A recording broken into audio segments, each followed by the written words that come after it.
guys, happy hump day and thank you for tuning in. How are you all out there? I hope you're all good and staying safe.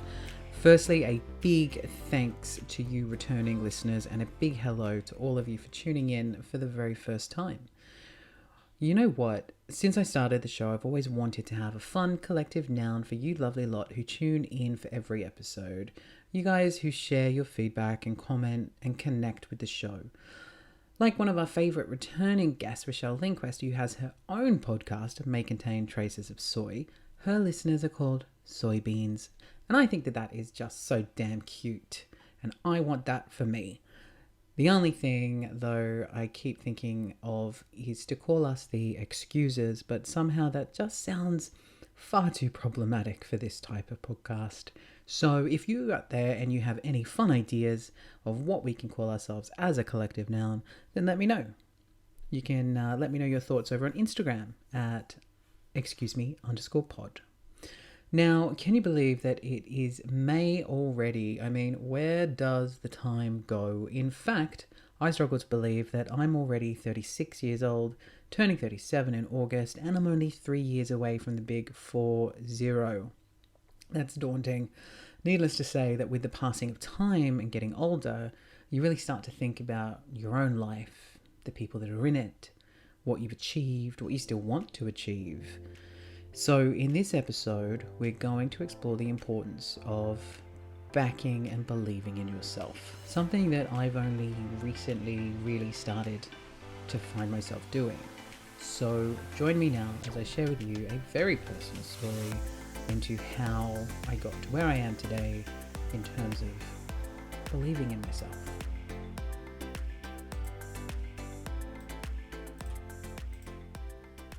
So as most of you long-time listeners know, I started the podcast back in April of 2020. We released the first episodes amidst the chaos of the pandemic, but the show was actually in the planning stages and pre-production stages back in the middle of 2019. It was a passion project of mine which was brought to life through a combination of things really.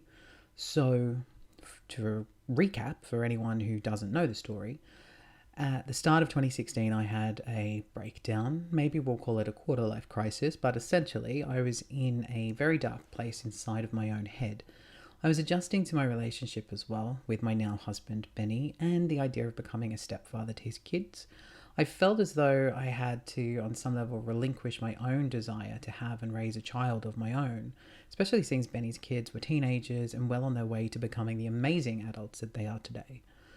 Within that relationship with myself, I also found myself dealing with a lot of internalized anxiety about some of the people in history that came with the man I love. A complex tapestry, if you will, of family relationships and politics that were a world away from my own life experiences and anything I knew. Over time, I began to drink a little bit more than I probably should, and definitely more than I would previously, which I didn't realize was exacerbating my own underlying anxiety and depression until it was too late. Depression that, with the help of a professional, I would later understand stemmed from cracks that were already present in my psyche from years prior. Essentially, I had to have this mental break to be able to start repairing myself, and the restoration of my own mental health and well-being is still an ongoing saga even 6 years later. But I am enjoying the journey more now than I've ever done before. In life, they say that if something is hard to do, then it is worth doing. And to be honest, nothing is harder or more important than the relationship that we have with ourselves.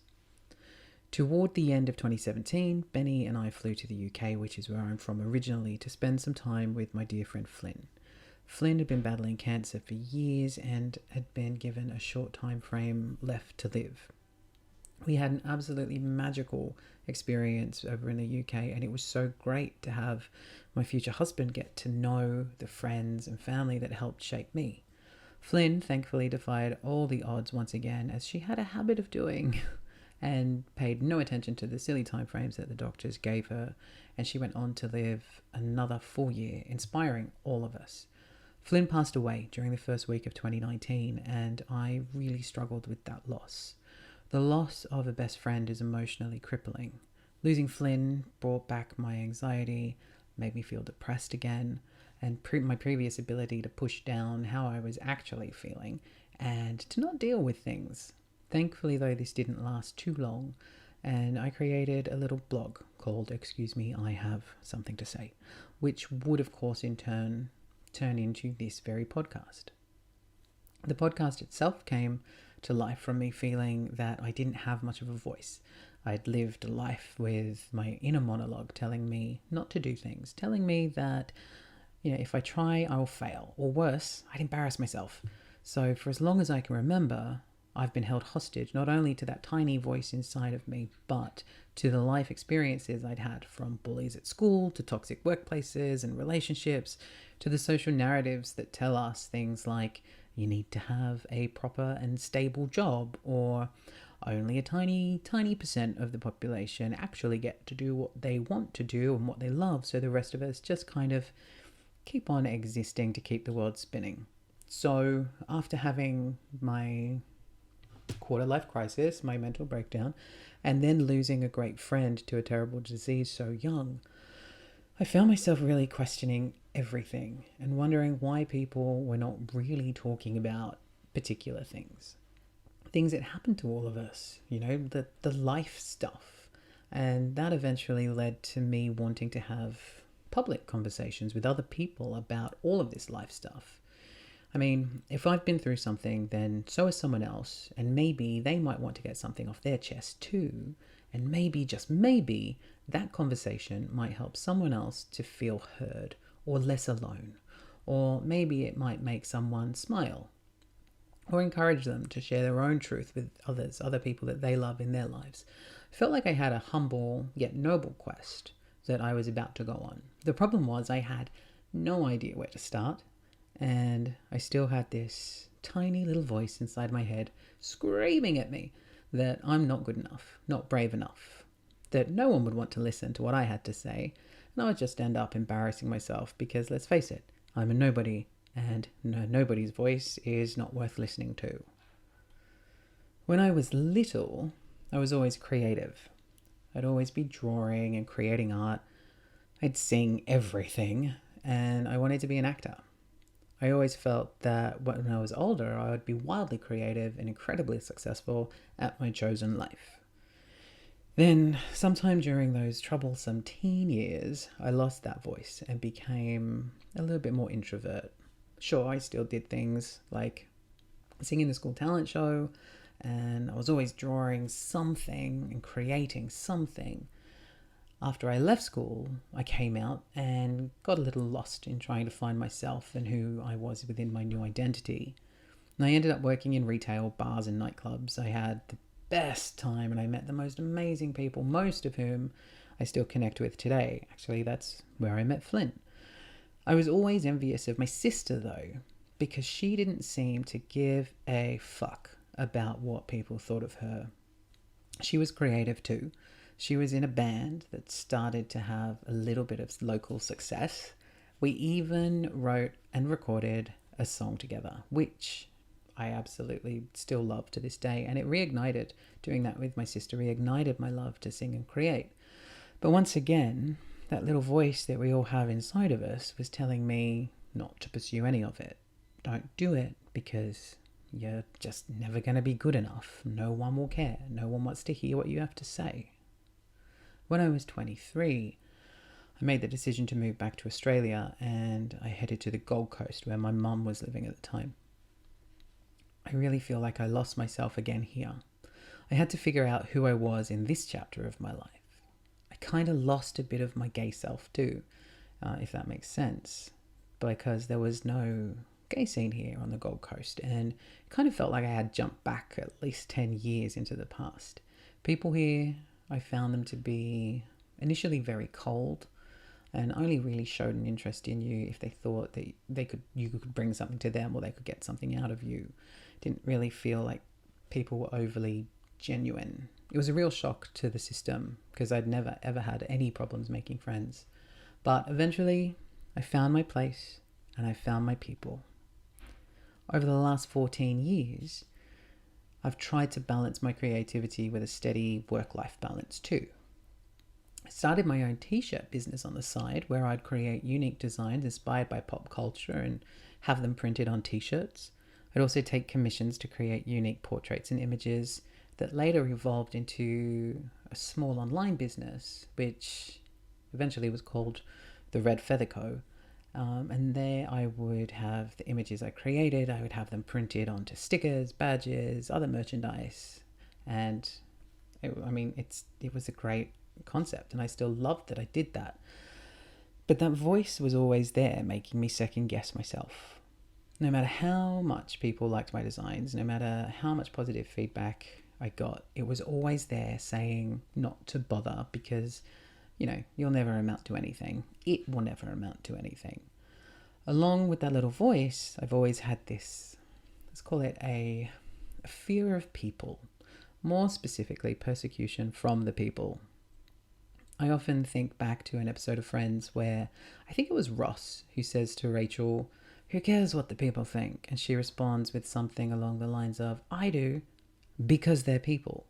And that pretty much perfectly sums up the reason why I've spent most of my adult life not pursuing things that actually pique my interest, just doing a boring, mundane kind of job. Combine the fact that people are so quick to judge with the crippling anxiety of never feeling like you're going to be enough or never good enough, and you have this wonderfully delicious recipe of self-doubt and, on the rare occasion, self-sabotage, which I'm also very good at, by the way. The human experience is such a unique and multifaceted roller coaster ride, and far too often than not, we end up wondering, why didn't we take the risk? I am so grateful that I pushed on with my podcast journey, because over the course of the past few years, I've grown immensely. I've pushed myself and I've challenged myself. I've taken risks, and the experience so far has been so uniquely rewarding. I can't even really explain it. When I decided to back myself with creating a podcast, it seemed so out of my reach. I had no idea what I was doing or where to start. Thankfully, the online podcast community were incredibly helpful in giving me the know-how and the confidence to create my show. I pushed past the imposter syndrome that, by the way, was very present, is still very present. And I think it's due to previously only listening to podcasts with big names attached. So you kind of feel like if you're not a name, no one wants to listen. Started my own show. As the host of Excuse Me, I knew I would also be the face of it. And that in itself opened the doors to a lot of my own anxiety, my own pre-existing body hang-ups, image hang-ups, not to mention being the voice of a podcast. You see, I come from a family line where the men's voice is naturally softer and can often be deemed as not sounding very masculine. If I had $1 for every time someone thinks I'm a woman on the phone, I'd be a very rich man, let me tell you. When I was 19, I had a trans person in a club assume I was also a trans man based on my voice. That was a really jarring experience for a young me, as I didn't know how to process that kind of comment back then. And to be honest, the trans community were not as visible as they are today, and regrettably, I took that as an insult. I've been locked out of my own bank account with someone on the phone assuming I was trying to commit fraud. That was fun. And even when I started dating my husband, there was a conversation that was had about the gayness of my voice. Now, imagine how hard it was for me to be able to back myself and put my voice out there to the world on a podcast show, which I guess is another reason why I really felt like I needed to have a face to the show too. But yeah, make of that what you will. I did find some confidence in the past, though, with the sound of my own voice, thanks to having to speak at conferences with an old job. Someone whom I respected and looked up to, and who I'm currently trying to get to come on the show, said that he could listen to my voice all day and that it was smooth like honey. And that was the first time in my life that I could associate my own voice with sounding positive. And that was only about 8 or 9 years ago. So not that long in the big scheme of things. Not, also, by the way, not that I view sounding feminine as a negative. I don't. But for my younger self, it wasn't great for me to sound that way back then.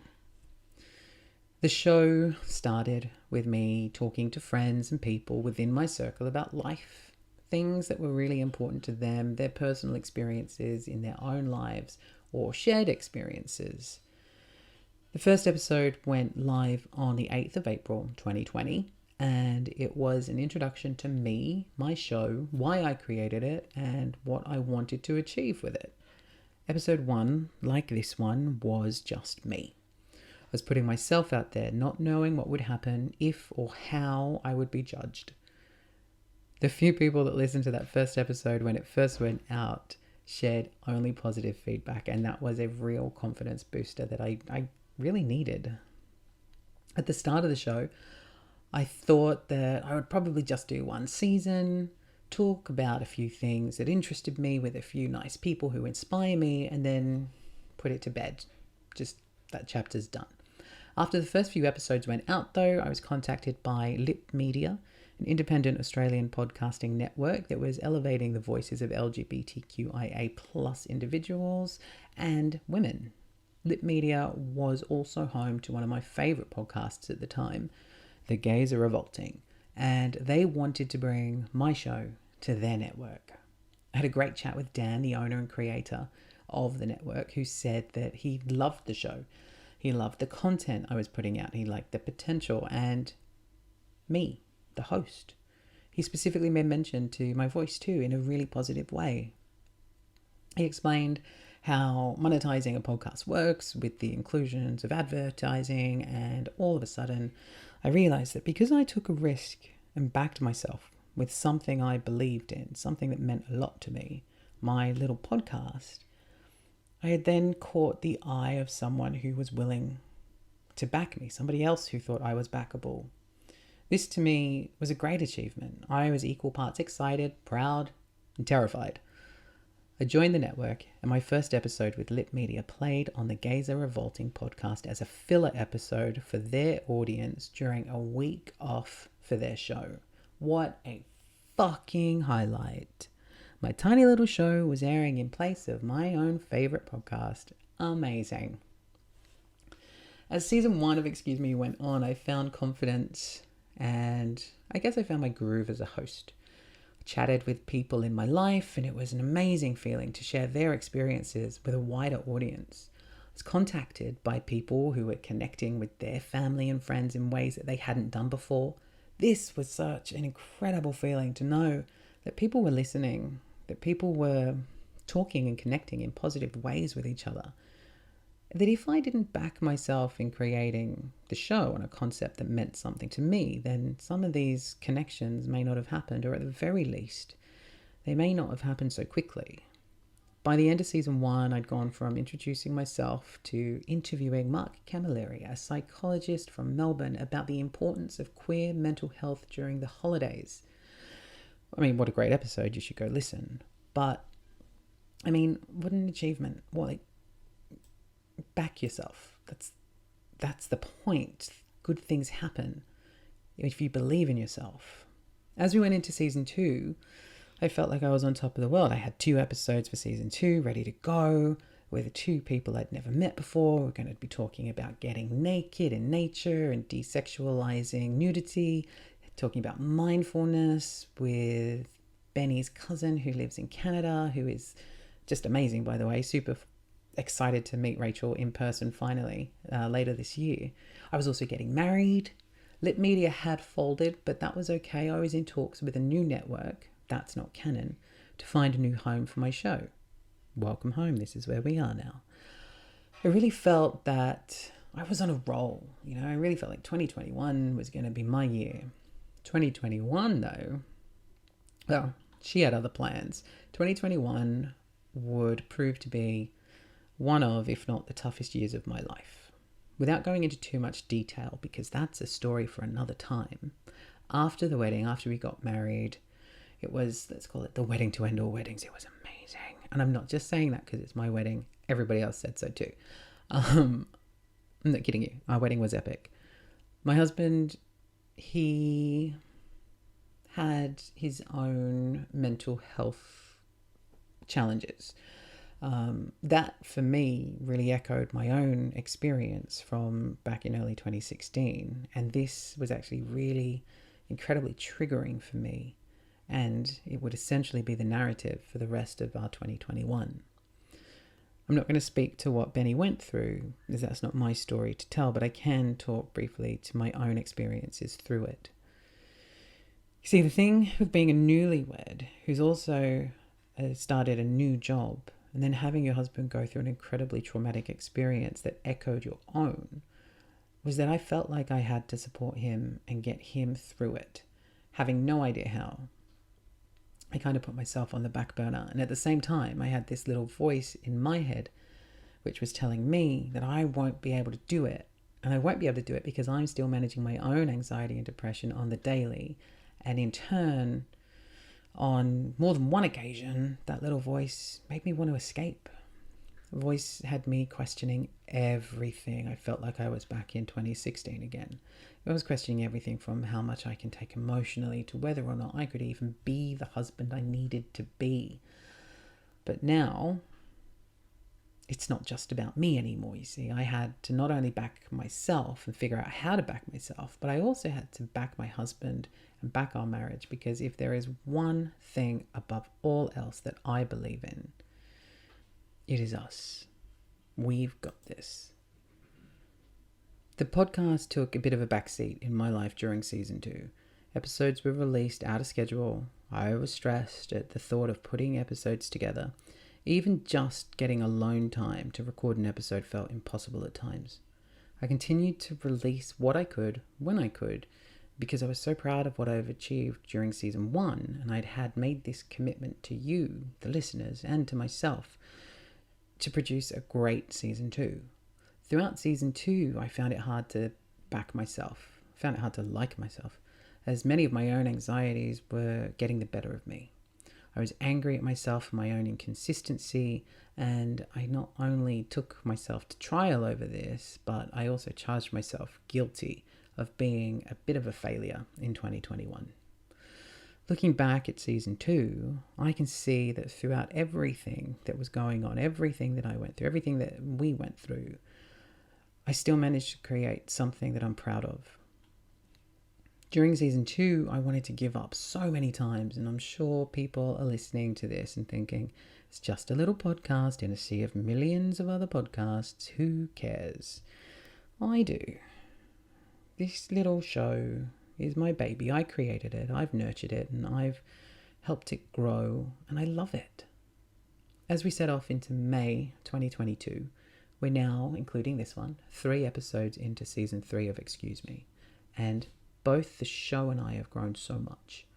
I'm so hopeful and grateful to say that my husband is on the road to recovery. Now I'm talking to so many incredible people about potentially coming onto the show, including the most booked Australian female public speaker ever, a noughties UK boy band icon, up-and-coming Australian musician, a very well-known weatherman, and so many more interesting and inspiring people who are not only willing to share their time, stories, and expertise with me, but with and for all of you. As for me personally, I'll continue to battle with my inner voice that tells me that I am less than. I will back myself and the promise that I made to myself to be and live a more creative life. I'm saying it here so I and all of you can hold me accountable. I will sing and I'll dance more. I will laugh more. I'll be writing, recording, and releasing music that makes me and my younger self happy and fulfilled without fear of whether others think I'm good enough or not, because I'm not doing it for anyone but myself and my creative soul. I'll finish the kids' book that I started writing a couple of years ago that I'd convinced myself that I wasn't good enough to do. I will write that book of poetry that I wanted to do when I was 17. I will continue to seek out creative opportunities, personally and professionally, and I will continue to challenge myself in all areas of my life. I'll continue to help others shine and share their voices. I will continue to love and raise up my incredible husband, my family and friends, and I will continue to back myself. Because if I've learned anything in life, it's that life is short, and whatever your dream is, it is a risk worth taking. You are a risk worth taking.